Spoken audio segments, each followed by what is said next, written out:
La justice pénale est-elle laxiste? On sait que c'est ce que pense la majorité des Français, tous bords politiques confondus, d'après les enquêtes. Alors la question est évidemment plus politique, pour ne pas dire polémique, que juridique. Ce qui est certain, c'est qu'il existe un décalage assez significatif entre les textes de loi et leur application.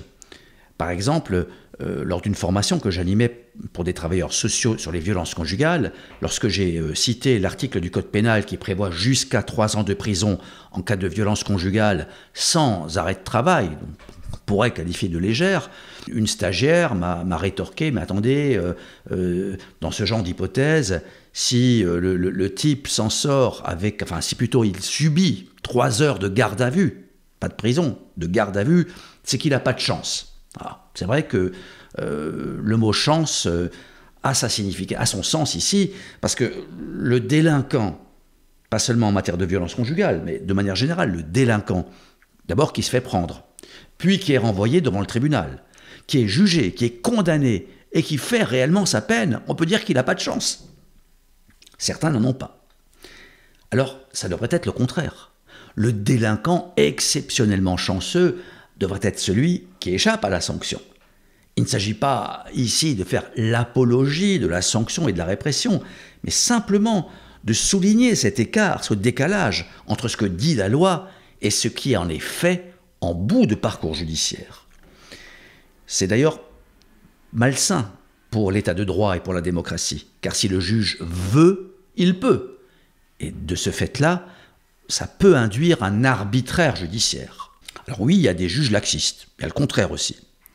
On entend souvent parler du syndicat de la magistrature, proche de la gauche ou de l'extrême gauche, avec une culture de l'excuse au bénéfice de ceux que eux, ces juges, considèrent comme faibles, vulnérables ou discriminés. Mais ce n'est pas la principale cause de laxisme. La justice, plus que les juges, est laxiste. Faute de moyens, c'est ça la principale explication. Et ça concerne d'ailleurs pas seulement la justice pénale. Mais au pénal, évidemment, c'est plus sensible. Prenons un exemple, ou plutôt une analogie. Dans un hôpital, au service des urgences, lorsqu'il s'agit d'hospitaliser la victime, le patient, l'accidenté, etc., la grande difficulté du service est de trouver un lit d'hôpital. Le service des urgences essaie de téléphoner à différents hôpitaux pour savoir où vous avez un lit, non, vous n'avez pas un lit, non, etc., etc.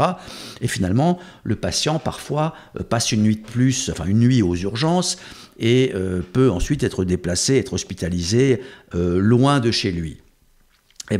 En matière de justice répressive, c'est souvent un peu la même chose. Ça veut dire que si le délinquant est condamné à une peine d'emprisonnement ferme, le juge de l'application des peines, ses services, va devoir trouver une place en prison.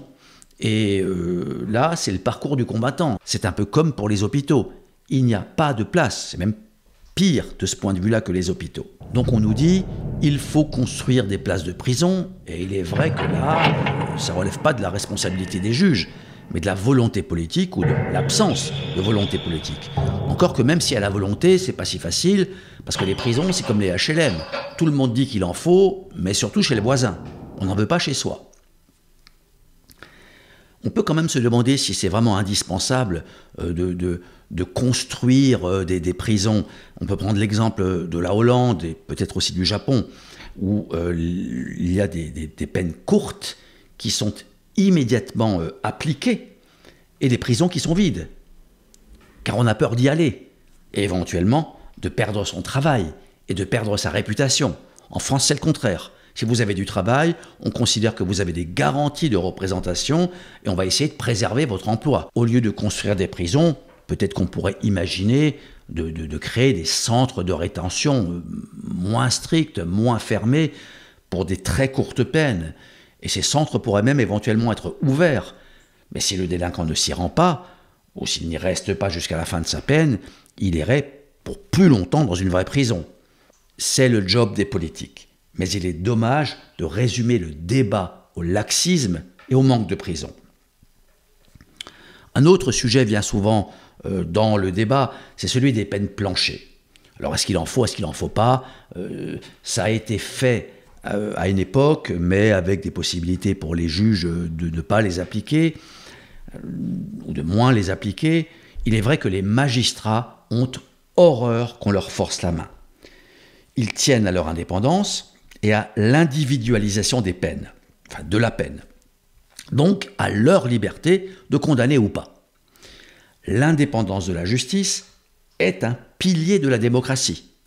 Mais les magistrats ne doivent pas oublier que dans la Constitution de 1958, il existe deux pouvoirs, le pouvoir exécutif et le pouvoir législatif, et une autorité judiciaire, et non un pouvoir judiciaire.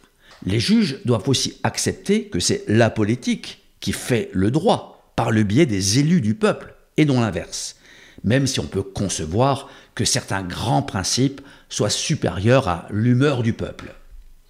Ce qui est certain, et ce qui est grave, c'est que la majorité des Français n'ont plus confiance en leur justice.